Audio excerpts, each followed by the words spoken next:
Hello everyone. My name is Sakshi Mishra. I have secured All India rank 299 in UPSC Civil Services Examination 2022.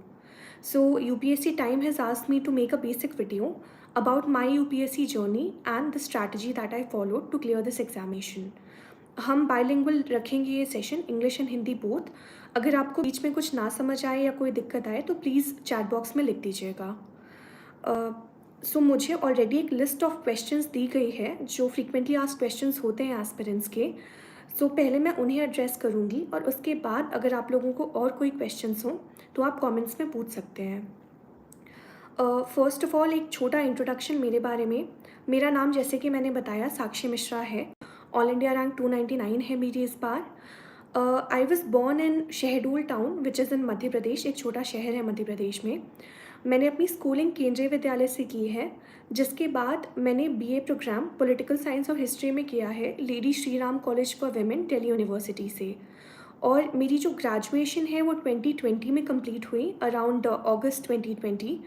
और उसके बाद सितंबर 2020 से मैंने serious preparation UPSC की start कर दी थी.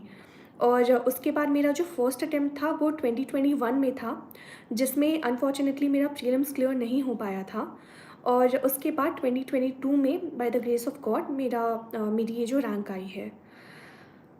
इसके बाद अगर बेसिक स्ट्रैटेजी की बात करें जो मैंने फॉलो की थी प्रीलिम्स के लिए, तो देखिए प्रीलिम्स के लिए स्ट्रैटेजी सिंपल होती है. जो भी सब्जेक्ट्स हैं, जो सिलेबस है यूपीएससी का, उसे हम दो पार्ट्स में डिवाइड कर सकते हैं.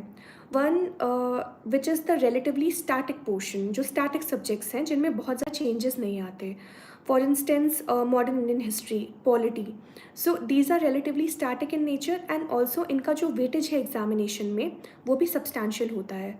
तो इनके लिए मैंने क्या किया था कि जो स्टैंडर्ड बुक्स होती हैं हर सब्जेक्ट की, उनसे नोट्स बना लिए थे. और नोट्स उस फॉर्मेट में बनाए थे जो मेरे लिए रिवाइज करना आसान हो. फॉर एग्जांपल अगर मॉडर्न इंडियन हिस्ट्री है, उसमें हम सोशियो रिलीजियस रिफॉर्म मूवमेंट्स पढ़ते हैं या हम सिविल और ट्राइबल अपराइजिंग्स पढ़ते हैं, तो मैंने एक टेबुलर फॉर्म में उनके नोट्स बना लिए थे. सिमिलरली ज्योग्राफी के मेरे जो नोट्स थे लोकेशन वगैरह के, एनवायरनमेंट के लोकेशंस, ये सब मैंने एक मैप में मार्क कर ली थी. तो रिविजन आसान हो जाता है इनसे.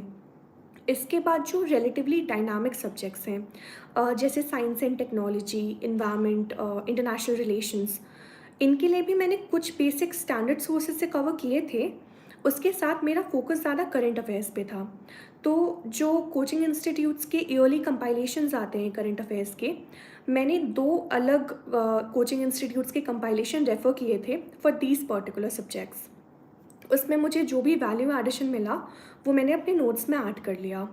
और अब जो ये मेरे नोट्स तैयार हुए दोनों ही डिफरेंट कैटेगरीज ऑफ सब्जेक्ट्स के, उनको मैंने एग्ज़ाम के पहले कई बार रिवाइज़ किया एंड उन्हीं के बेसिस पे I also gave a few mocks. So अगर मैं फरवरी 2022 से लेकर जून तक देखूँ, 5 जून को हमारा प्रीलिम्स था, उसके बीच मैंने कुछ 30-40 मॉक्स आराम से दिए होंगे प्रॉपर बिल्कुल प्रीलिम्स सेटअप में, where I would sit with the print out of the question paper as well as the OMR sheet. And उसके बाद मैं मॉक्स को एनालाइज भी कर लेती थी. जो भी मुझे नई चीज़ें मिलती थी मॉक्स से या जो भी मुझे मिस्टेक्स मेरे समझ आते थे, I would make a separate note out of them. So that also help me ultimately in the final examination. उसके बाद जीएस के अलावा जो प्रीलिम्स का एक बहुत इंपॉर्टेंट सेक्शन है वो CSAT है. So during the start of my preparation मैंने क्या किया था कि 2015 onwards past year paper CSAT के मैंने लिए and I tried to solve them and I realise कि ऑलमोस्ट सब में मेरे 100 के आसपास मार्क्स आ रहे थे. So since CSAT is a qualifying paper, मुझे ऐसा लगा कि उसमें बहुत ज़्यादा फिर करने की ज़रूरत नहीं है मुझे. However, I would like to add कि इस बार का जो हमने CSAT का पेपर देखा, because it was relatively difficult as compared to the previous years, तो मैं सबको यही बोलूँगी कि आप CSAT की भी थोड़ी और एक्स्ट्रा प्रैक्टिस कर लीजिए. जो भी स्टैंडर्ड सोर्सेज आपको मिलते हैं मार्केट में, चाहे वो अच्छे इंस्टीट्यूट्स के मॉक टेस्ट हों, पास्ट ईयर पेपर्स तो हैं ही इंपॉर्टेंट. उसके अलावा अगर कोई आपको क्वान्टिटेटिव एप्टीट्यूड की अच्छी बुक मिलती है तो उससे प्रैक्टिस ज़रूर कीजिए. And also reading is very important here. The more you do reading practice, जो कॉम्प्रिहेंशन है CSAT में वो आपके लिए आसान हो जाएगा. बिकॉज मेरे साथ ये मेरे लास्ट अटेम्प्ट में भी हुआ, इस बार भी हुआ. I was able to get most of the comprehension questions right, not all of course but most of them, because I like to read in general, वो मेरी हॉबी है.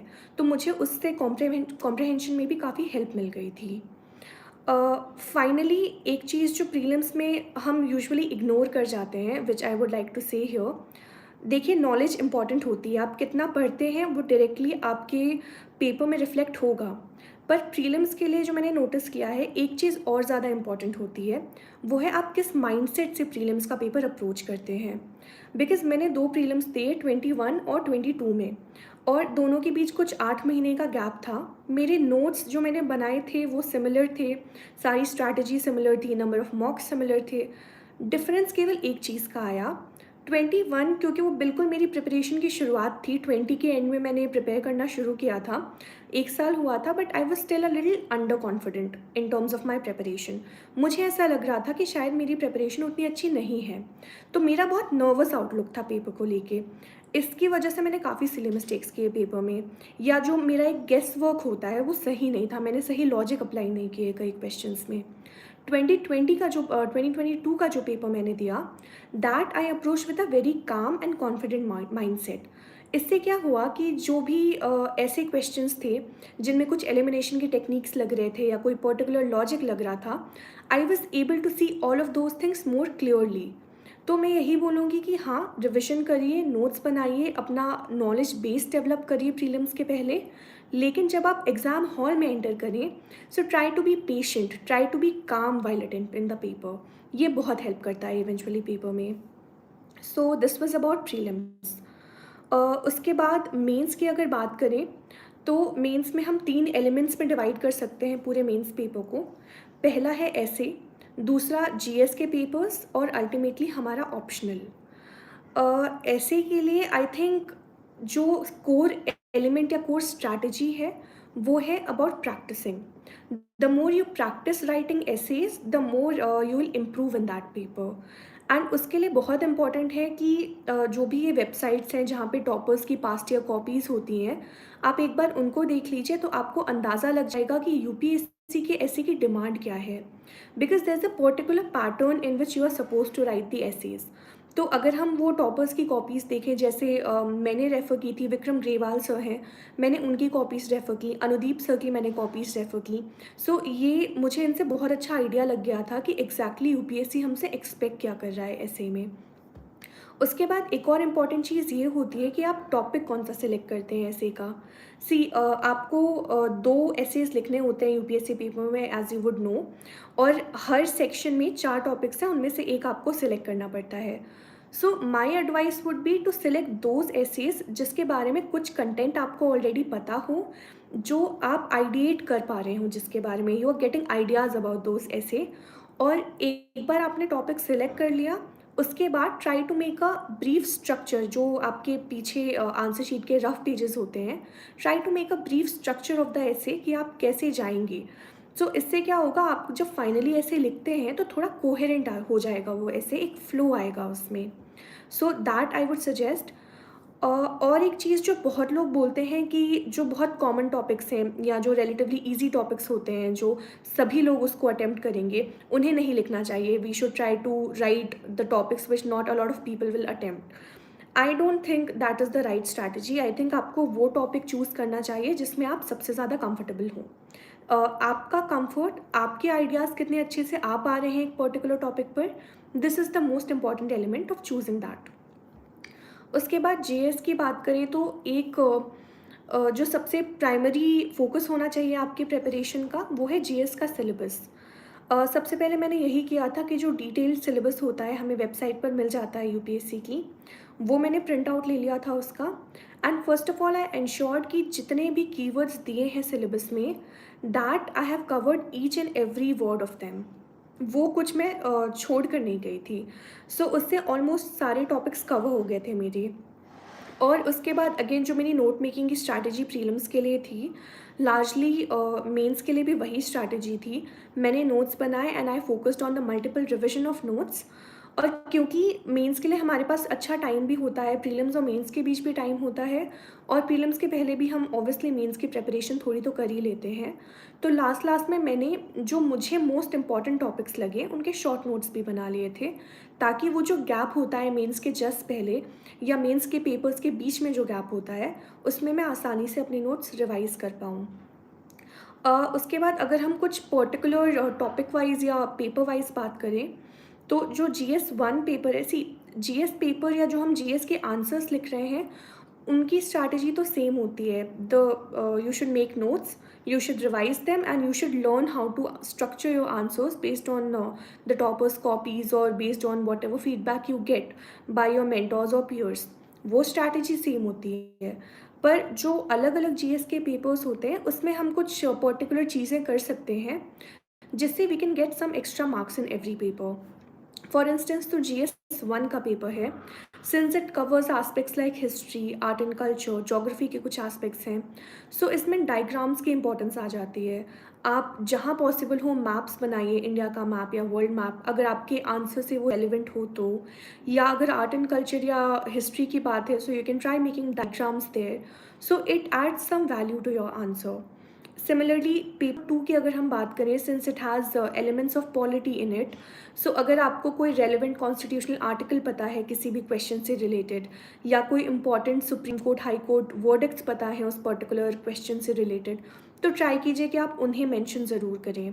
सिमिलरली GS3 में फिर स्टैटिस्टिक्स की इंपॉर्टेंस बहुत आ जाती है। अगर आपको कोई डेटा पता है उस क्वेश्चन से रिलेटेड, और you know about some particular fact, so try to include that in your answers, because that adds a value to your answer. फिर लगता है कि हाँ, आपने जो भी पढ़ा है वो थोड़ा वेल रिसर्च्ड वे में पढ़ा है। So that is always helpful. It also help me in this means, and it help me score a decent enough mark in all the subjects. And उसके बाद GS4 की बात करें, एथिक्स का पेपर, सो उसमें एक बहुत स्कोरिंग और इम्पॉर्टेंट एस्पेक्ट होता है केस स्टडीज़। उसकी अप्रोच भी जो मैंने आपको ऐसे के टाइम बोली थी, the more you practice the more you would improve in that aspect, same cheese case study को लेकर भी है। जितनी आप पास्ट ईयर पेपर से केस स्टडीज़ या मॉक टेस्ट से केस स्टडीज़ प्रैक्टिस करेंगे, आपको उतना ज़्यादा समझ में आएगा कि उन्हें अटेम्प्ट कैसे करना है, and that adds a lot of value to your answer ultimately. So this was about GS। उसके बाद ऑप्शनल की बात करें, तो मेरा जो ऑप्शनल था वो पॉलिटिकल साइंस और इंटरनेशनल रिलेशंस था। सो बार बार एक क्वेश्चन उठता है कि हमें ऑप्शनल चूज़ किस बेसिस पे करना चाहिए। आई वुड से गो विद द ऑप्शनल। आप जो भी ऑप्शनल शॉर्ट लिस्ट करें, उनके कुछ पास्ट ईयर पेपर्स उठाकर देख लीजिए, UPSC की वेबसाइट पर अवेलेबल हैं, एंड ट्राई टू थिंक कि क्या आपको वो क्वेश्चन समझ आ रहे हैं, क्या आप उन क्वेश्चन से रिलेट कर पा रहे हैं, एंड इवेंचुअली क्या आप उस पर्टिकुलर सब्जेक्ट से कंफर्टेबल हैं। आपका कंफर्ट लेवल बहुत मैटर करता है। If you are comfortable with that particular subject and with that particular line of questioning, then go with that optional. फिर ये कोई ज़रूरी नहीं है कि जिस सब्जेक्ट में आपने ग्रेजुएशन की वही आपका ऑप्शनल हो। People usually take that because अगर हमने 3 साल या 4 साल ग्रेजुएशन की है एक पर्टिकुलर सब्जेक्ट में, तो एक जनरल कंफर्ट लेवल आ जाता है, इसीलिए people usually go for that optional only. However ये पूरी तरह आप पर डिपेंड करता है। So for me, since I had political science as a core paper in college as well, so मेरे लिए एक नेचुरल कंटिन्यूटी थी PSIR की, और मैंने वही ऑप्शनल लिया। उसमें why I keep on saying that you have to be comfortable with that particular subject is because optional का वेटेज है अच्छा खासा मेंस के पेपर में। So if you score well in your optional, तो आपका जो ओवरऑल स्कोर है मेंस का, वो बहुत इम्प्रूव हो जाता है, और आपके फाइनल लिस्ट में आने के चांसेस भी ऑब्वियसली इम्प्रूव हो जाते हैं। सो ऑप्शनल इज़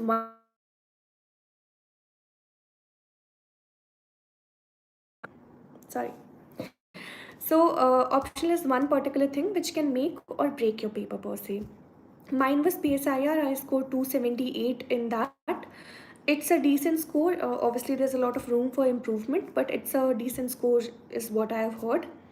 उसकी अगर स्ट्रैटेजी की बात करें, तो again see, note making is one thing which I keep on repeating, because I am the kind of person जो नोट्स बनाकर पढ़ने में भरोसा करता है। That's something which I have always done, school, college, UPSC, everywhere.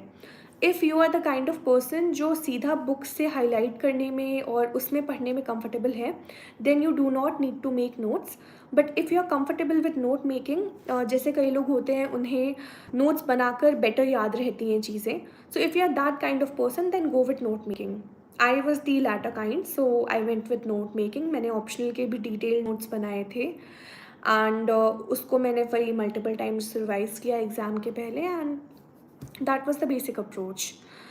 कुछ बेसिक पॉइंट्स ऑप्शनल को लेके, ऑप्शनल के आंसर्स को लेके ये हैं कि सी, जो भी आप नोट्स बनाएं या जो भी आप आंसर लिखें ऑप्शनल में, आपकी कॉन्सेप्चुअल अंडरस्टैंडिंग झलकनी चाहिए उन आंसर्स में। आपका जो थ्योरेटिकल फाउंडेशन है वो कितना स्ट्रॉन्ग है, that should reflect in your answers. So जो मेरा फर्स्ट पेपर है PSIR का, it includes parts of political theory and thought. So I always try to make sure that whatever theories I am mentioning, I am extremely sure about them and I have a strong foundation in them. So इससे क्या होता है, overall value आ जाती है answer को। Secondly जो ये मैं ह्यूमैनिटीज़ ऑप्शनल के लिए कह सकती हूँ, I have no idea about technical optional, so I wouldn't comment on that. However जो ह्यूमैनिटीज़ के ऑप्शनल हैं, what people usually do is, जो स्कॉलर्स हम पढ़ते हैं अपने ऑप्शनल में, people usually try to stuff all those scholars in the answers, thinking that this would add value to your answers. See, scholars mention करना definitely does add value. However, इसको overdo नहीं करना चाहिए. Try to mention 1-2 good scholars in every answer, and that is all. And कुछ questions में तो आपको scholar पता भी नहीं होते हैं बहुत ज़्यादा, तो उसके लिए ज़्यादा परेशान होने की ज़रूरत नहीं है. That is one thing. दूसरा ये होता है कि जैसे PSIR में, and I am sure other humanities optional would also follow the same pattern, 20+15+15 mark के क्वेश्चंस होते हैं, and then there are some, and these are optional questions, and then there are some questions worth 10 marks जो compulsory होते हैं. So I would say that try to, and this is one thing which I did, so I am suggesting that try to attempt these 20 and 15 markers पहले, because इनमें space होता है, you can score more marks in that. So if you make proper structure of these answers, if you write these answers well, then probably your score can improve here. So do that. उसके बाद one more important thing in the entire mains syllabus or in the entire mains paper, that's about time management. इस बार अगर आप लोगों ने past year papers follow किए हैं, particularly 2022 के, सो आपको पता होगा, आपने सुना होगा कि ethics paper was very lengthy. It was Indeed lengthy, but अगर आपके टाइम मैनेजमेंट स्किल्स अच्छे हैं, मतलब अगर आपने मेंस के फुल लेंथ टेस्ट पहले से प्रैक्टिस किए हैं, then you would be able to more or less attempt the entire paper. Similar thing goes with optionals like PSIR. मेरे साथ ये, and why I am mentioning it particularly, because ये मेरे साथ खुद हो चुका है PSIR पेपर 1 में. I had practised a good number of मॉक्स. However, I spent a lot of time in structuring my answers also. So उसमें क्या हुआ कि एक आखिरी क्वेश्चन 15 मार्कर था मेरा, जो थोड़ा सा छूट गया. I could not complete the entire answer. I could complete only half of the answer. So obviously अगर मैं complete कर देती तो I might have gained a better score in that. So that is why I'm saying that time management is very important in the entire paper. उसके बाद how to manage your time या how to write your answers better, उसमें एक crucial factor होता है mock test का या evaluating your own answers. अब ये आप किसी इंस्टीट्यूट के थ्रू कर सकते हैं. फॉर इंस्टेंस मैंने फोरम IAS एक इंस्टीट्यूट है, उसकी MGP टेस्ट सीरीज़ होती है, मैंने प्रीलिम्स और मेंस के बीच वो फॉलो की थी, and I got my answers evaluated from there. अगर आप चाहें तो आप पीयर इवैल्यूएशन के लिए भी जा सकते हैं, या अगर आपका कोई मेंटोर है पर्सनल, तो आप उसको भी अपने आंसर्स दे सकते हैं टू इवैल्यूएट. बिकॉज इवैल्यूएशन में सी स्कोर तो आपको जो मिल रहा है, it's fine, it's just happening, but what is more important is the feedback that you are getting. So उससे आपको इम्प्रूवमेंट का काफ़ी नॉलेज आ जाती है कि क्या एग्जैक्टली इम्प्रूव करना है, उसके लिए काफ़ी सारे पॉइंटर्स मिल जाते हैं. सो ये जो मैंने आपको शुरू में चीज़ें बताई थी, दैट ऐड ऑल दीज छोटे छोटे points like maps and diagrams और वैल्यू एडिशन, ये सब मुझे इवैल्यूएशन के थ्रू ही पता चली, ये सब मुझे फीडबैक में ही पता चली चीज़ें. सो that is why evaluation and feedback plays an important part.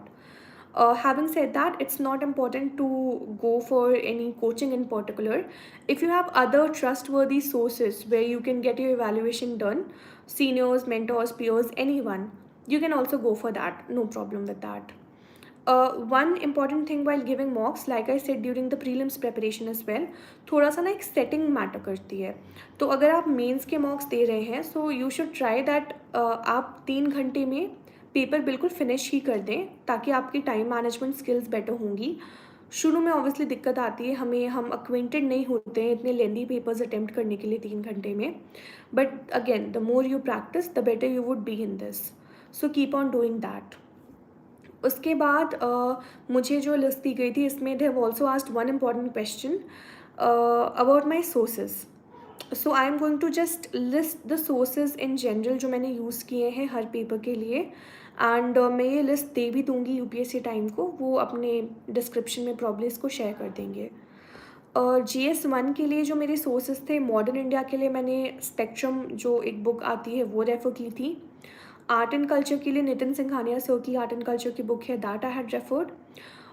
World history और पोस्ट इंडिपेंडेंट इंडियन हिस्ट्री के लिए मैंने बहुत ज़्यादा कोई सोर्सेज रेफ़र नहीं किए थे, क्योंकि हिस्ट्री मेरा कॉलेज में भी एक कोर पेपर था, तो मैंने रफली जो मैंने कॉलेज में नोट्स बनाए थे एक बार उसको देख लिया था, so that I have a basic idea of the events. Geography के लिए NCERTs played a very crucial role. Society and social justice भी जो पेपर 2 का पार्ट है, उसके लिए मैंने ये किया था कि I went through the detailed syllabus, और उसमें जो भी कीवर्ड्स दिए हुए हैं आई गूगल देम, मैंने इंटरनेट पे उनको रिसर्च किया और उसके बेसिस पे और पास्ट ईयर पेपर्स के बेसिस पे उनके नोट्स बना लिए। उसके बाद पेपर 2 में, लाइक आई मेंशन, क्योंकि मेरा PSIR ऑप्शनल था, so obviously I had an edge there. फिर भी पॉलिटी के लिए मैंने M लक्ष्मीकांत रेफर की थी। गवर्नेंस के लिए again internet was used exhaustively. International relations के लिए मैंने कोशिश की थी कि जितनी भी इम्पॉर्टेंट करंट अफेयर्स थीम्स हैं वो कवर हो जाएं, और अगेन ऑप्शनल के मेरे नोट्स तो थे ही मेरे पास। उसके बाद GS पेपर 3 में इकोनॉमी के लिए एक बुक है विवेक सिंह सर की, Indian economy, that I had referred. Environment के लिए शंकर IAS है। PMF IAS is also a website जो मैंने बीच बीच में रेफ़र की थी, इट्स प्रिटी गुड, कुछ पर्टिकुलर चीज़ें they are pretty good there. Science and tech is again a current affairs based thing. Disaster management, again I googled stuff based on the syllabus. GS4 के लिए I referred, there's a book called Decode Ethics by Mudit Jain sir. उनकी book है, it really help me a lot, particularly जो theory वाले portions हैं उसमें मुझे बहुत हेल्प हुई थी।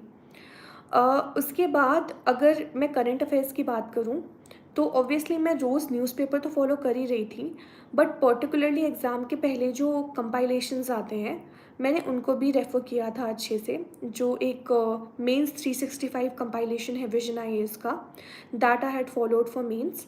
एंड ये जो डायनामिक सब्जेक्ट्स हैं जैसे IR, साइंस एंड टेक, इसमें तो मैंने मेंस की जो ये मेंस 365 है इसको बहुत अच्छे से रेफ़र किया था। एंड इसके बाद एक इम्पॉर्टेंट सोर्स मेरा था, जो पास्ट ईयर टॉपर्स हैं उनके जो ब्लॉग्स या टेलीग्राम चैनल्स हैं वो। सो PSIR के लिए पर्टिकुलरली उत्कर्ष द्विवेदी सर हैं, उनका ब्लॉग है, he was the topper of PSIR last year and it has all his notes and they are very good. उनसे काफ़ी वैल्यू एडिशन हुआ था मेरे पर्टिकुलर नोट्स में, तो मैंने वो देखे थे अच्छे से। इसके बाद अपाला मिश्रा मैम का टेलीग्राम चैनल था, उसमें श्रुति शर्मा मैम का टेलीग्राम चैनल था, श्रेया श्री मैम का टेलीग्राम चैनल था। सो इन सब में इनके नोट्स डले हुए थे, जो मुझे जिससे बहुत हेल्प मिली थी। तो जो भी सब्जेक्ट्स या जो भी टॉपिक्स मेरे नहीं कवर हो पाए थे बाकी सोर्सेज से, वो मैंने यहाँ से सप्लीमेंट कर लिए थे। अदर देन दैट ऑब्वियसली जो बहुत सारा स्टफ़ मैंने मॉक से भी ऐड किया है प्रीलिम्स और मेंस दोनों में, बिकॉज ऑब्वियसली हम कई सारे नए क्वेश्चंस या नई थीम्स देखते हैं मॉक पेपर्स में, तो उनसे मुझे जो भी इंपॉर्टेंट स्टफ़ लगा वो मैंने अपने नोट्स में फिर ऐड कर लिया। सो this was about the sources which I used. अगर कोई पर्टिकुलर सोर्स मैं यहाँ मिस कर रही हूँ या कोई पर्टिकुलर थीम में मिस कर रही हूँ, तो आप कॉमेंट्स में डाल सकते हैं, I will go through that and I will try to answer those. उसके बाद एक क्वेश्चन जो मुझे मिला है कि NCERTs की क्या इंपॉर्टेंस है, and old and new. See, if you are not from a humanities background, for instance if you are an engineer और अ डॉक्टर और एनी वन, उसमें क्या होता है कि हमारा ह्यूमैनिटीज़ सब्जेक्ट सोशल साइंसेज से टच छूट जाता है आफ्टर से क्लास 10th। उसके बाद जब आप दोबारा यूपीएससी सिलेबस को देखते हैं, यूपीएससी प्रिपरेशन में आते हैं, इट इज़ एडवाइजेबल कि आप 6th to 10th की जो सोशल साइंसेज की पर्टिकुलर एनसीईआरटीज़ हैं उनको एक बार रेफ़र कर लीजिए। It acts as a refresher. आपको दोबारा जो कॉन्सेप्ट्स आपने स्कूल में पढ़े होते हैं रिवाइज हो जाते हैं, and this makes the preparation of UPSC easier. However, if the concepts are already clear in your mind, then probably you can go for the standard sources which I just mentioned. So it depends on individual to individual. हाँ, कुछ ऐसी NCERTs हैं which serve as direct sources for many subjects here also. For instance, जैसे मैंने geography के लिए बताया, जो new NCERTs हैं that are very important, उससे ही मैंने इनफैक्ट अपने सारे नोट्स बनाए थे। सिमिलरली हिस्ट्री के लिए, मॉडर्न इंडिया के लिए जो एक ओल्ड एनसीईआरटी है बिपिन चंद्रा की, that is very important. Ancient India के लिए R S Sharma, again an old NCERT of history, and for medieval India Satish Chandra sir की ओल्ड एनसीईआरटी है हिस्ट्री के लिए, that is important. So this is about NCERTs. Other than that, there's the question about the importance of coaching institutions. So, see, if you do not have a lot of conceptual clarity about humanities, or if you do not have any direction at all, if you feel a little lost at the start of your preparation, then you can join any good coaching institute. आपको एक early direction मिल जाएगा वहाँ से. However, if you do not join any coaching, तो भी कोई ऐसा खास लॉस नहीं है. मैंने कॉलेज के साथ एक वीकेंड बैच ज्वाइन किया था जीएस कोचिंग के लिए, एंड इन द हाइंडसाइट मुझे ऐसा लगता है कि while I gained much knowledge and while the coaching benefited me in ways, however अगर मैं नहीं भी ज्वाइन करती तो ऐसा नहीं था कि मैं कवर नहीं कर पाती syllabus. So it totally depends on you, क्या आपके पास इतना टाइम है, इतनी एनर्जी है आप कोचिंग में लगाएं, या financial resources also matter a lot. Do you have that to spend on a coaching? ये सब फैक्टर्स कंसिडर करके then you take a decision. Because see, आजकल इंटरनेट पे सब कुछ अवेलेबल है. There are so many topper strategies on YouTube, so many videos explaining basic concepts on YouTube. So you can always refer to that also if you are struck on any subject और any theme. So coaching might benefit you, but it's not essential for UPSC. This is something that I can say from my personal experience. Other than that, current affairs. So like I already mentioned, एक कोई अच्छा newspaper आप देख लीजिए. Usually people go for either the Hindu और the Indian express. मैंने personally the Indian Express refer किया था because I was more comfortable with the language and with the structure of that paper. But again, it's a personal choice. Whatever you want, you can refer that one. And उसके बाद one thing which I did for current affairs was that vision IAS का जो monthly current affairs compilation आता है हर month के and में, I read that. उससे ये हुआ कि क्योंकि मैंने न्यूज़पेपर के नोट्स नहीं बनाए थे, I did not do that at all. So जो करंट अफेयर्स कंपाइलेशन है मैं उसे देख लेती थी, उसी में चीज़ें हाईलाइट भी कर लेती थी कई बार, तो उससे रिविजन हो जाता था and I could easily recall all the important current events जब भी उनकी ज़रूरत पड़ती थी. सो this is what strategy I followed for current affairs. इसके अलावा योजना और कुरुक्षेत्र मैगजीन्स की बहुत बात होती है. A lot of aspirants find that beneficial. I have personally refer to a couple of editions of Yojana. उसके जो एडिटोरियल्स होते हैं शुरू में बिल्कुल, उनसे मैंने कुछ नोट्स बनाए हैं जो अल्टीमेटली मुझे एसए में काम आए, या जीएस के भी कुछ कुछ पेपर्स में काम आए. हाउएवर क्योंकि मेरे पास टाइम भी थोड़ा कम था एंड ऑल्सो मैं रिविजन पे ज़्यादा फोकस कर रही थी, मैं प्रैक्टिस पर ज़्यादा फोकस कर रही थी, इसलिए मैंने योजना और कुरुक्षेत्र नहीं रेफ़र की है. So I don't think I am the right person to advice you on that. Then a couple of other questions which I usually get कि कितने घंटे पढ़ना होता है. That is I think one question which every selected candidate gets. See again, it's a very individual based thing. मेरा ये था कि मैं रोज़ 8 से 10 घंटे देती थी पढ़ाई को, but I try to be consistent with it. I am not the kind of person जो 14-16 घंटे पढ़ता है. मुझसे ऑब्वियसली मुझे नहीं लगता कि उसकी ज़रूरत है, बट मेरा ये था कि मैं कोशिश करती थी एटलीस्ट 6 डेज़ अ वीक मैं कंसिस्टेंटली 8 से 10 घंटे पढ़ लूँ. संडेज़ को यूजुअली मैं थोड़ा लाइट रखती थी चीज़ें. I would go for only newspapers and some easier things like essay या CSAT मैं उतना देख लेती थी. अदर देन दैट मैं संडे को ब्रेक ले लेती थी थोड़ा, because it's important to take a break every once in a while. However again वही बात है कि आप कंसिस्टेंट रहें तो कितने भी घंटे मैटर नहीं करेगा। और फिर कई बार ऐसा भी होता था, जैसे मेंस की जो प्रिपरेशन चल रही थी, सितंबर में हमारा मेंस हुआ है, सितंबर 2022 में। सो अगस्त एंड से सितंबर में मेंस के पहले तक, बिकॉज मेंस पास था तो प्रेशर ऑब्वियसली थोड़ा ज़्यादा था, तो कई बार वो 10 घंटे स्ट्रेच होके 12 भी हो जाता था। और जब टाइम ज़्यादा था प्रिपरेशन के लिए तो कई बार 8 भी पूरे नहीं हो पाते थे। However I tried the best I could to at least remain consistent. That is what matters. And plan B के बारे में, a lot of people have asked me whether I had a plan B. I personally did not have a plan B because graduation is when, see, I wanted to do civil services I think from my school days only, but graduation में मेरा थोड़ा resolve solid हुआ था कि मुझे यही करना है. And right after my graduation I started preparation, so I think I did not have the time and even the requirement to think of a plan B because I was fortunate enough to make it to the list in my initial attempts only. However मैंने ये सोचा था कि मैं 3 proper attempt दूंगी, और अगर God forbid for whatever reasons I am not able to get through, then I might also go for my state PSC, ये मेरा इनिशियल प्लान था, और I might explore some other options. So I had vaguely thought of it, पर ऐसा कोई concrete plan भी मैंने नहीं बनाया था. I was solely focused on UPSC at that point. Aspirants को मेरी यही एडवाइस है कि ऑब्वियसली आपका सोल फोकस, क्योंकि आपका गोल UPSC क्लियर करना है, तो अपना सोल फोकस UPSC पर ही रखिए जो आपका प्लान ए है. लेकिन थोड़ी प्रैग्मेटिक अप्रोच यही रहेगी कि कुछ सोच लीजिए कि अगर गॉड फॉरबिड किसी भी रीज़न से एग्ज़ाम नहीं क्लियर हुआ तो आप क्या करेंगे. थोड़ा बहुत आइडिया रखिए अपने प्लान बी का, पर वो बस वहीं तक लिमिटेड रखिए. आपका फोकस आप प्लान ए पर रखिए. इसके अलावा this one question which I am given कि 2021 में मैंने क्या मिस्टेक्स किए थे which I did not repeat in 2022 and hence I was able to clear. So मैंने ऑलरेडी आपको जैसे प्रीलिम्स की प्रिपरेशन में भी बता दिया था. The mindset while attempting the paper, I was not nervous, I was cool enough while attempting the paper, so I think that helped because first prelims जो मेरा नहीं clear हुआ था वो भी I missed by a close distance only.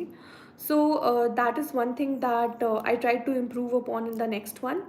और दूसरा ये था कि शुरुआत में मैंने बहुत ज़्यादा आंसर राइटिंग प्रैक्टिस नहीं की थी प्रीलिम्स 2021 के टाइम पर, और अर्ली ऑन ही मुझे ये मिस्टेक मेरी समझ आ गई थी, और 2022 अटेम्प्ट में मैंने कंसिस्टेंटली अच्छे से आंसर राइटिंग प्रैक्टिस भी की, टेस्ट भी लिखे, ताकि जो अल्टीमेटली मैं मेंस दूँ उसमें मुझे हेल्प हो जाए. सो this was about my journey and basic strategy. इसके अलावा अगर कोई पर्टिकुलर क्वेश्चंस हैं आपको तो प्लीज़ आप कमेंट में लिखते रहिए. I will be able to answer them then. या नहीं है अगर कोई particular comments, then we can end the session here.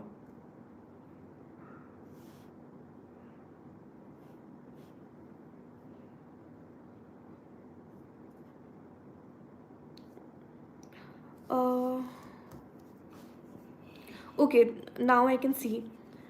किसी ने लिखा है कट ऑफ कितना जाएगा प्रीलिम का. सर मुझे बिल्कुल आइडिया नहीं है, प्रीलिम्स डिफ़िकल्ट था, आप देख लीजिए, मुझे आइडिया नहीं है, बट रिज़ल्ट तो आ ही जाएगा जल्दी. सो या किसी ने फिर लिखा है कि प्रॉब्लम है हिंदी से इंग्लिश में बट आंसर राइटिंग में डर लगता. सर आंसर राइटिंग में अगर आपको डर लगता है तो उसका एक ही सल्यूशन है, आंसर राइटिंग और ज़्यादा करिए, क्योंकि अगला अगर आपको अटेम्प्ट टारगेट करना है तो भी आपके पास 1 साल आराम से है. किसी भी चीज़ का डर ख़त्म करने का सबसे आसान तरीका है उस चीज़ को उतनी ही करेज के साथ, उतनी ही कंसिस्टेंसी के साथ करिए. जैसा कि मैंने कहा, टॉपर्स की कॉपीज़ अवेलेबल हैं, मॉडल आंसर्स अवेलेबल हैं मार्केट में, इंटरनेट पर भी अवेलेबल हैं. आप उनको देखिए तो आपको समझ आएगा कि एग्जैक्टली डिमांड क्या है क्वेश्चन की. और अगर आपको हिंदी से इंग्लिश में प्रॉब्लम हो रही है तो मैं यही बोलूँगी कि सिंस UPSC आपको अलाउ करता है जिस मीडियम में आप चाहें उस मीडियम में आंसर्स लिखने की, तो आप देख लीजिए कि आप किस मीडियम में ज़्यादा कंफर्टेबल हैं. आप अल्टीमेटली वही मीडियम चूज़ कीजिए पेपर के लिए, बिकॉज रिसोर्सेज दोनों मीडियम्स में अवेलेबल हैं. So this is one thing. मेरी एथिक्स स्ट्रैटेजी के लिए some people have asked the question. Like I said, case studies का तो एक ही सोल्यूशन है, practice more and more. And theory portion के लिए again the notes which I had made based on the decode ethics book, वो मैंने utilise किए। मैंने पास्ट ईयर पेपर्स भी बहुत अच्छे से देखे थे एथिक्स के लिए, and that helped in gaining some insight कि किस तरह के क्वेश्चंस आते हैं, डिमांड क्या होती है क्वेश्चन की। एंड सी, ये मैंने पहले नहीं बोला, मैं हर जीएस पेपर के लिए ये बोलना चाहूँगी। One thing which really helps is, आप डिमांड समझिए क्वेश्चन की। आपको उस पर्टिकुलर थीम के बारे में कितना पता है ये मैटर नहीं करता है, मैटर ये करता है कि एग्जैक्टली उस क्वेश्चन में क्या पूछा जा रहा है और आपने वो डिमांड हिट की है यानी क्वेश्चन की, मार्क्स आपको उसके मिलेंगे। This is what I think in my personal experience. तो एथिक्स में भी सेम चीज़ है, आप डिमांड समझिए कि एग्जैक्टली पूछा क्या है, एंड फिर आप उसको। एंड एक और चीज़ ये है कि स्ट्रक्चर जब आप आंसर का बनाते हैं, try to make it in an intro body conclusion format. कोशिश करिए पर्टिकुलरली एथिक्स में और जीएस सब्जेक्ट्स में भी ऑफकोर्स कि आप एक प्रॉपर इंट्रोडक्शन दे हर आंसर को और एक फॉरवर्ड लुकिंग कंक्लूजन दे हर आंसर को, और उसके बाद जो बॉडी होती है आंसर के बीच में, उसमें आप एग्जैक्ट डिमांड हिट करें क्वेश्चन की। सो this is the basic thing. उसके बाद मेरी एज पूछ रहा है कोई, okay, it's 23। And so Aniket Dwivedi ने पूछा है कि प्रिपरेशन में कितना टाइम लगता है। सर, मेरा पर्सनल एक्सपीरियंस है कि 1 से 1.5 साल काफ़ी होते हैं प्रिपरेशन के लिए। अगर आप प्रॉपरली प्रायोरिटाइज़ करें अपनी प्रिपरेशन, मतलब आप एक डेडिकेटेड अमाउंट ऑफ टाइम सिर्फ प्रिपरेशन को दें, तो 1 साल आई थिंक इनफ होगा प्रिपरेशन के लिए। साथ ही I think what here matters is making a proper time table, कि आपकी स्ट्रैटेजी कैसी आपने बनाई है। अगर आप अभी स्टार्ट कर रहे हैं फॉर इंस्टेंस और आप अगला प्रीलिम्स टारगेट कर रहे हैं, तो आप कोशिश कीजिए कि जनवरी के अराउंड तक आपका जो जीएस है और जो ऑप्शनल है उसके बेसिक्स कवर हो जाएं, और फिर फेब ऑनवर्ड्स आप प्रीलिम पर फोकस कर सकते हैं। सो इस तरह अगर आप टाइम मैनेज करके चलेंगे तो 1 साल में आराम से हो जाएगी प्रिपरेशन। ऑप्शनल मैंने ऑलरेडी बता दिया है, मेरा PSIR है। And how to be consistent, see, now this is one thing, एक बार आप रियलाइज़ कर लेते हैं कि आपका गोल है यूपीएससी करना, तो आई थिंक एक इंटरनल मोटिवेशन तो आ ही जाती है, क्योंकि आपको at the back of your mind आप कुछ और कर रहे होते हैं, तो एक आवाज़ हमेशा आती है कि टाइम वेस्ट नहीं करना है, फोकस प्रिपरेशन पर करना है, फोकस बुक्स पर करना है। सो आई थिंक वो तो हमेशा हो ही जाता है, मतलब अल्टीमेटली जो डिस्ट्रैक्शन है उससे हट के आप आ ही जाते हैं पढ़ाई पर। मतलब I think her serious aspirant they can understand this, ये होता है। उसके बाद कंसिस्टेंसी इंश्योर करने के और भी कुछ छोटे छोटे तरीके हैं, जैसे जो ओवर डिस्ट्रैक्शंस हैं, मतलब going out with friends so much या being very active on social media, ये सब थोड़ा कम कर दीजिए, इसके लिए बाद में भी टाइम होगा। So that you can do. And उसके बाद एक अकाउंटेबिलिटी आप सेट कर सकते हैं। फॉर इंस्टेंस मैं क्या करती थी, मुझे जो भी रोज़ सुबह पढ़ना होता था, सुबह सुबह मैं उस चीज़ को नोट कर लेती थी कि आज मुझे ये टारगेट कंप्लीट करना है, और रात को सोने जाने के पहले फिर मैं उसको देखती थी कि मैंने कंप्लीट किया है या नहीं। तो मैं इंटरनली भी अकाउंटेबल रहती थी उस चीज़ के लिए। एंड मुझे क्योंकि पता होता था दिन की शुरुआत में कि मुझे ये सब कंप्लीट करना है, सो ऑब्वियसली कंसिस्टेंसी फिर उसमें आ जाती थी। मेरा रूटीन स्टडी शेड्यूल के लिए, see, basically like I said 8 to 10 hours every day I had dedicated. And शुरुआत में मैंने ये किया था कि मैं अपने दिन को 2 पार्ट्स में डिवाइड कर लेती थी। अराउंड 4 आवर्स मैं ऑप्शनल को देती थी, क्योंकि मैंने जैसा कहा कि उसका वेटेज बहुत इंपॉर्टेंट है, और 4 घंटे में जीएस को देती थी। अब ऑप्शनल में फिर जो मैंने शेड्यूल डिसाइड किया था उस हिसाब से मुझे जो पढ़ना होता था मैं पढ़ लेती थी। मैं कोशिश करती थी कि एटलीस्ट आधा घंटा मैं आंसर राइटिंग या गोइंग थ्रू द आंसर्स इसको भी दूँ उसी 4 घंटे में से, और जो बाकी 4 घंटे थे उसमें मैं जीएस कवर करती थी।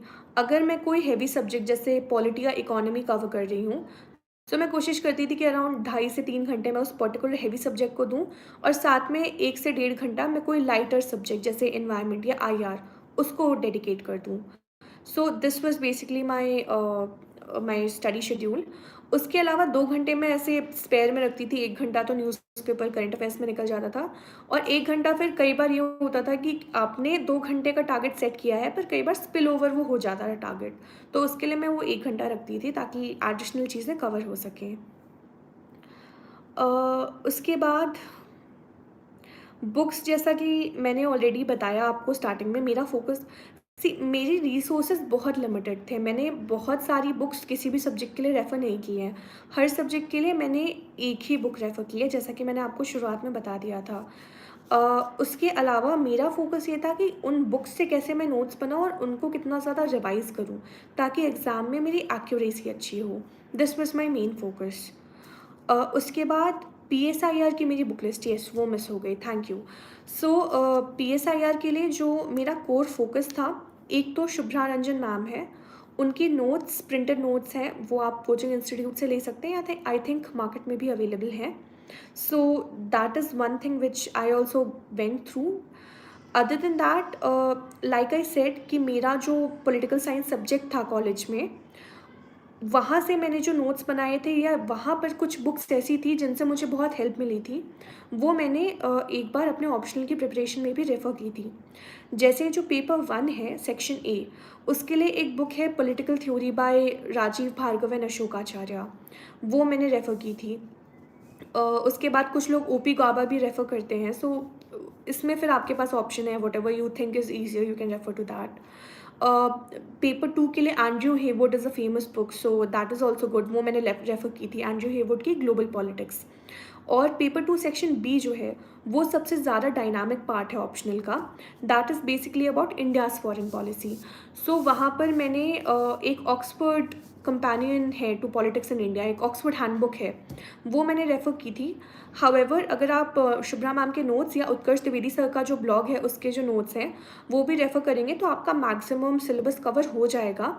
उसके साथ पेपर 2 सेक्शन बी के लिए बहुत इंपॉर्टेंट है कि आप अपने नोट्स अपडेट करते रहें करंट अफेयर्स से, क्योंकि see it's a dynamic paper, रोज़ कुछ ना कुछ चेंजेस तो आते ही रहते हैं। सो अगर आप चाहें तो आप उनको भी रेफ़र कर सकते हैं। एंड उसके लिए करंट अफेयर्स के लिए इंडियन एक्सप्रेस में जो भी एडिटोरियल्स आते थे, या हिंदू में जो एडिटोरियल्स आते थे, मैं देख लेती थी, and I tried to use that for value addition to my notes. So it was basically that. उसके बाद किशोर कार्तिक जी ने पूछा है कि एसएससी एंड यूपीएससी। सर, मेरा कोई एक्सपीरियंस एक्चुअली है नहीं साइमल्टेनियसली 2 एग्ज़ामिनेशन के लिए प्रिपेयर करने का। सो आई एम नॉट श्योर कि मैं सही इंसान हूँ आपको एडवाइस करने के लिए। पर अगर आपको लगता है कि दोनों का सिलेबस ओवरलैप कर रहा है, दोनों के सिलेबस में कुछ सिमिलैरिटीज़ हैं, और आप दोनों ही चीज़ों को एक साथ बैलेंस कर पा रहे हैं, मतलब आपसे आपके टारगेट्स कंप्लीट हो पा रहे हैं, तब आप रेफ़र कर सकते हैं उन चीज़ों को, और आप दोनों को एक साथ प्रिपेयर कर सकते हैं। Otherwise don't do it, I mean, या आप किसी ऐसे इंसान से प्रॉब्ली एक क्वेश्चन पूछ लीजिएगा जो जिसको एक्सपीरियंस हो इस चीज़ का, सो वो ज़्यादा सही होगा। उसके बाद how to prepare with job, again like I said, क्योंकि मेरा एक्सपीरियंस बहुत ज़्यादा नहीं है तो मैं नहीं बता पाऊँगी इस चीज़ के लिए। रिविज़न स्ट्रैटेजी मैंने ऑलरेडी आंसर कर दी है, नोट्स बनाइए, फ़ोकस करिए, एटलीस्ट 2 से 3 बार तो अपने पूरे नोट्स को रिवाइज़ कर ही लीजिए। एंड इतना टाइम मिलता है एग्ज़ाम के पहले कि अगर आप शॉर्ट नोट्स बनाएँ या कंसोलिडेटेड नोट्स बनाएँ तो आप कर लेंगे आराम से रिवाइज़ उसको। और एक चीज़ ये भी होती है कि अगर आपने एक बार चीज़ें समझ ली, लिख ली, और एक बार आपने अच्छे से रिवाइज़ कर लिया, उसके बाद जब आप दूसरी या तीसरी बार रिवाइज़ करते हैं तो उतना टाइम नहीं लगता है। सो आई थिंक वो रिविज़न आसान हो जाता है वहाँ पर। उसके बाद current affairs, how to remember for the entire year. So like I said, जो ईयरली कंपाइलेशंस आते हैं, मीन्स 365 है, या राउस की कंपस भी आती है which is a good one, so उससे आप देख सकते हैं yearly compilation.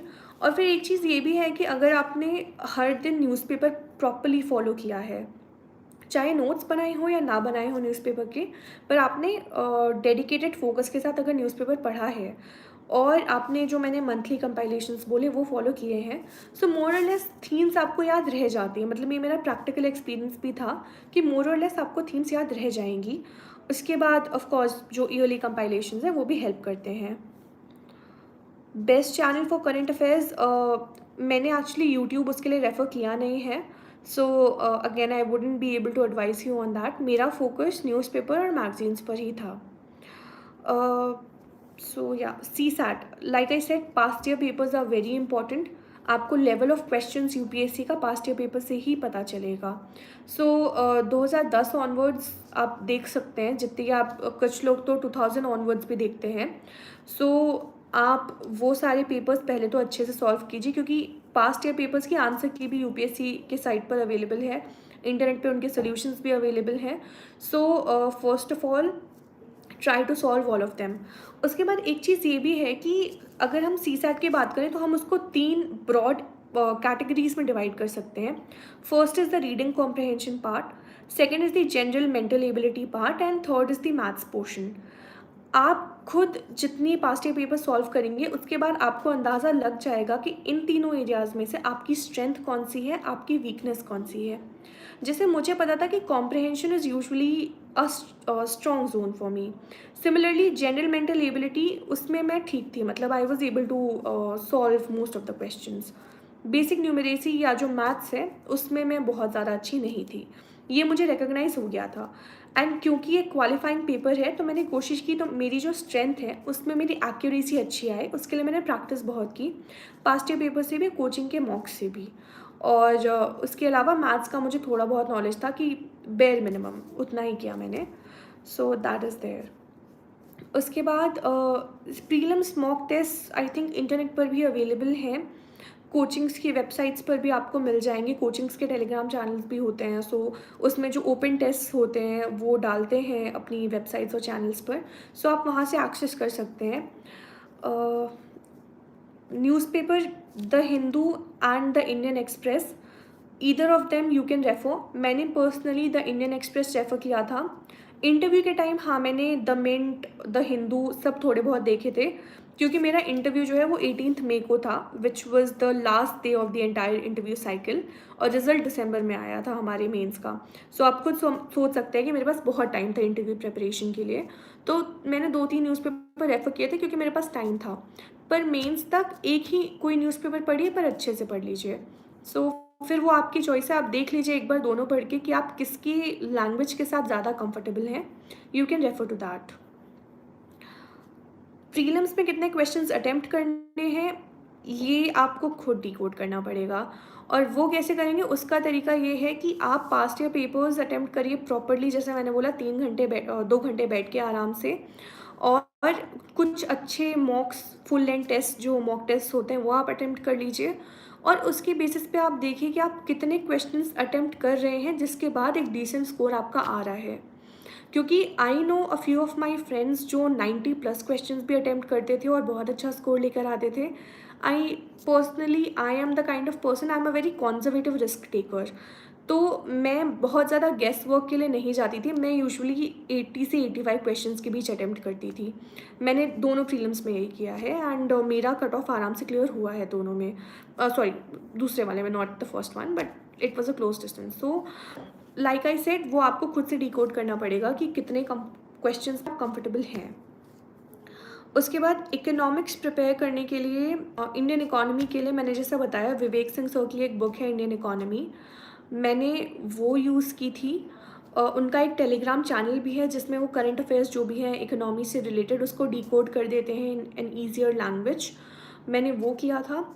Other than that past year papers और मॉक टेस्ट से मैंने इकोनॉमी में बहुत वैल्यू एडिशन किया था। रीज़न उसका ये है कि मैंने इकोनॉमी स्कूल में भी सिर्फ 9th-10th में पढ़ी थी, तो मेरी इकोनॉमी थोड़ी वीक थी, इसलिए मैंने उसमें काफ़ी टाइम डेडिकेट किया था।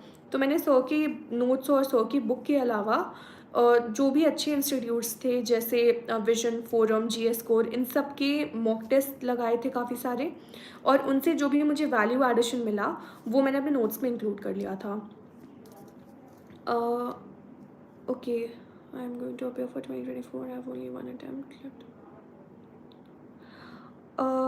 सर CAPF AC के एग्ज़ामिनेशन का तो मुझे बहुत ज़्यादा आइडिया है नहीं, क्योंकि मैंने सिलेबस देखा नहीं है। हाउएवर एक बेसिक एडवाइस मेरी यही रहेगी, और वो आई थिंक ऑलमोस्ट सारे कॉम्पिटिटिव एग्जामिनेशंस के लिए एक कांस्टेंट एडवाइस है। सबसे पहले सिलेबस अच्छे से देखिए उस एग्ज़ामिनेशन का, और उस एग्ज़ामिनेशन का पैटर्न समझिए कि वो किस तरह के सवाल पूछ रहे हैं। ये पैटर्न आपको पास्ट ईयर पेपर्स देखकर समझ आ जाएगा। सो उस पैटर्न पर थोड़ा फोकस करिए। जो भी उस पर्टिकुलर एग्जामिनेशन के टॉपर्स हैं, एक बार उनसे उस एग्ज़ाम की बुक लिस्ट के बारे में समझिए, और उसके बाद आप उस बुक लिस्ट पर जो क्वेश्चंस आते हैं उनके बेसिस पर फोकस करिए। प्रैक्टिस आप जितनी ज़्यादा करेंगे एग्ज़ाम में सक्सेस के चांसेस उतने ज़्यादा हैं। सो मतलब ये बहुत बेसिक एडवाइस है, I know sir, but this is all I know about CAPF। सो अगर आपको CSE के लिए प्रिपेयर करना है तो जो मैंने अपनी स्ट्रैटेजी आपको बताया आप उसको फॉलो कर सकते हैं। अगर आप वर्किंग प्रोफेशनल हैं तो आई नो आपको थोड़ा टाइम लग सकता है, बिकॉज जॉब को भी बहुत ज़्यादा टाइम देना पड़ता है एक दिन में। फिर वहाँ पर वही है कि आप अपना टाइम मैनेजमेंट कितना इफ़ेक्टिवली करते हैं, आपको जो भी लिमिटेड टाइम जॉब के साथ मिलता है आप उसको कितना इफ़ेक्टिवली मैनेज करते हैं, अपनी प्रायोरिटीज़ आप कैसी सेट करते हैं, that would be a crucial element. Before prelims answer writing, so October 21 was my first prelims। उसके बाद मैंने प्रॉपर आंसर राइटिंग स्टार्ट की है, और नवंबर टू जनवरी ये 3 महीने मैंने अच्छे से आंसर राइटिंग की है। आई ट्राइड कि जो GS सब्जेक्ट्स हैं उनमें एटलीस्ट 1 या 2 क्वेश्चंस मैं लिख लूँ हर रोज़, और ऑप्शनल के भी हर एक मतलब पेपर के हिसाब से मैं कोशिश करती थी कि एटलीस्ट एक आंसर तो लिख लूँ एक दिन में। वीकेंड्स में यूजुअली ऐसे के लिए रखती थी, मैं कोशिश करती थी कि वीकेंड में एटलीस्ट एक प्रॉपर ऐसे मैं लिख लूँ। सो इतनी चीज़ मैंने की, एंड ये मैं कोशिश करती थी, ये मेरा टारगेट सेट था। पर ऑब्वियसली टारगेट्स मिस भी होते थे कई बार होता था कि नहीं लिख पाती थी वो आंसर्स, बट रिग्रेट के बिना I use to move on to the next day. So this was about the first 3 months, and उसके बाद मैंने प्रीलिम्स पे काफ़ी फोकस किया। एंड फिर जो प्रीलिम्स और मेंस के बीच का जो एक टाइम था ऑलमोस्ट 3 महीने का, उसमें मैंने बहुत अच्छे से आंसर राइटिंग की है, उसमें फिर मैंने प्रॉपर टेस्ट भी लिखे हैं। उसके बाद CSAT, लाइक आई सेड, मेरा फोकस था मेरे स्ट्रॉन्ग जोन्स और एक्यूरेसी पर, and I knew it's a qualifying paper. So मैंने बहुत ज़्यादा क्वेश्चंस नहीं अटैम्प्ट किए, मैं यूजुअली 45 से 50 के बीच क्वेश्चंस अटैम्प्ट करती थी दोनों में। सो लास्ट प्रीलिम्स भी मेरा CSAT क्वालिफाई हो गया था, एंड अब मुझे एग्जैक्टली मेरा स्कोर याद नहीं है, but it was around 85। I know it's not a very good score, but qualify तो हो गया था, and that is what is required in CSAT। इस बार भी मेरा ठीक ठाक स्कोर है, मतलब मेरा बस क्वालिफाई ही हुआ है आई गेस। या it's 79.32 is my score this time.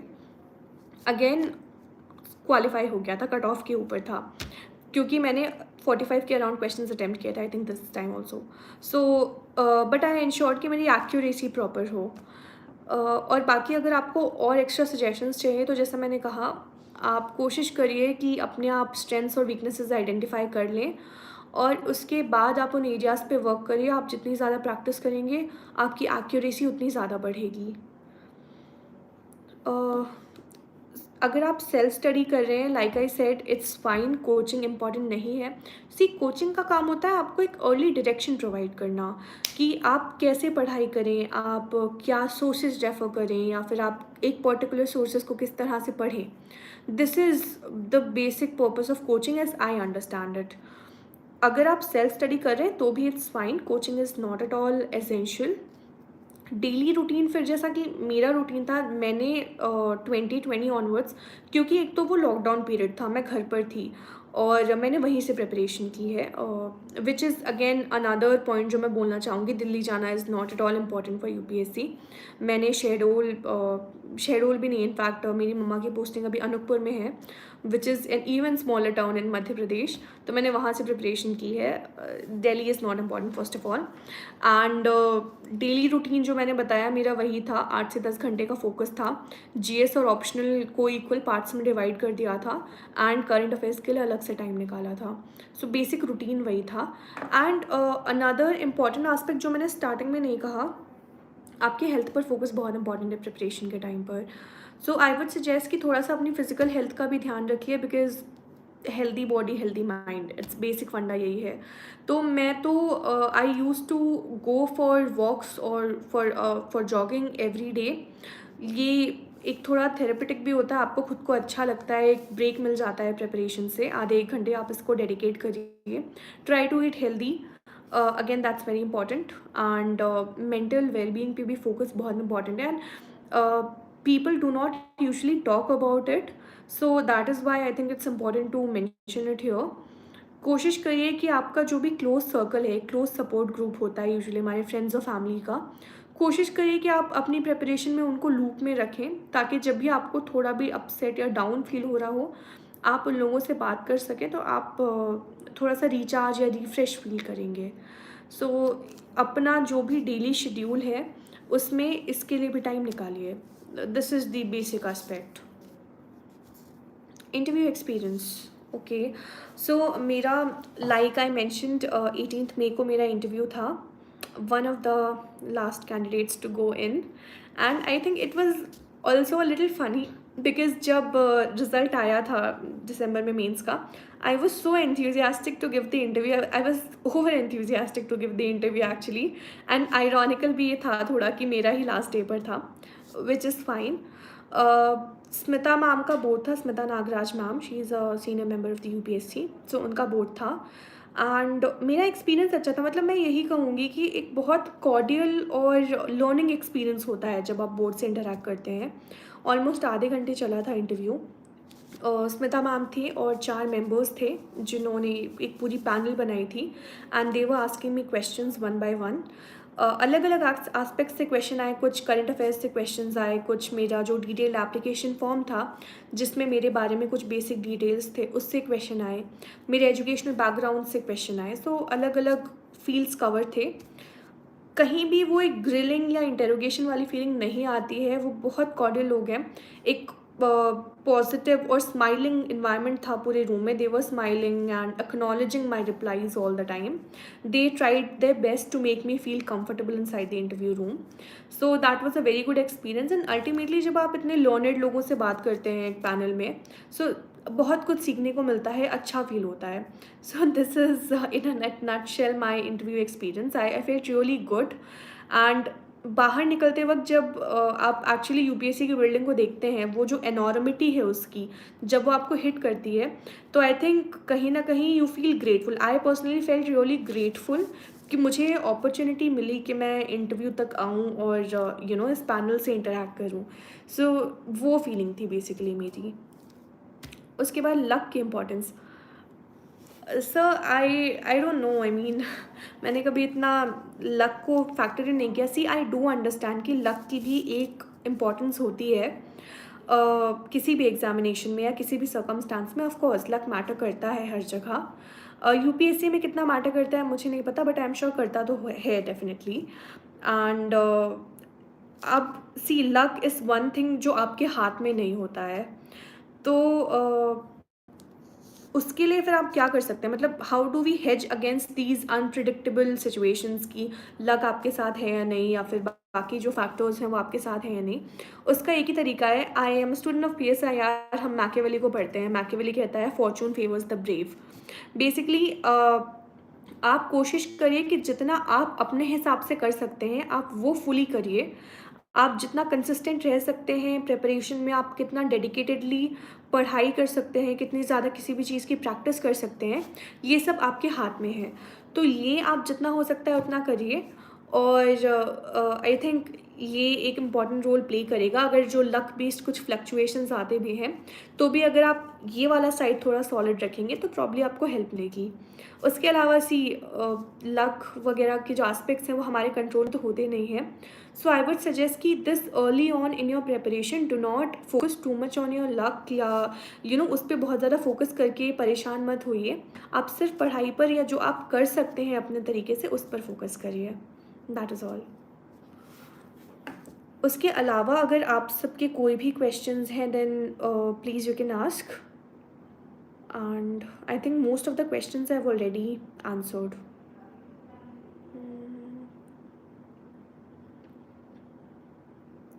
Alright, I think I have answered most of the questions.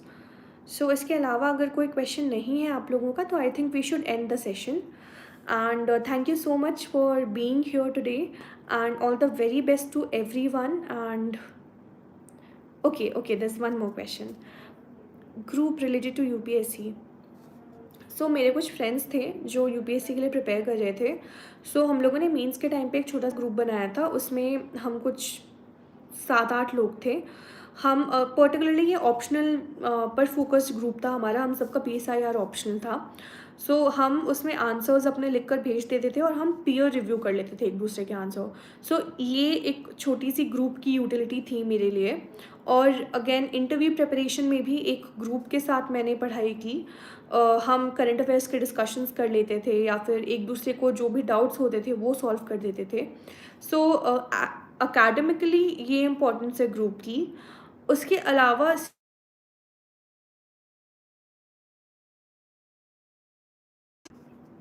Okay, so academically ये इम्पोर्टेंस थी ग्रुप की।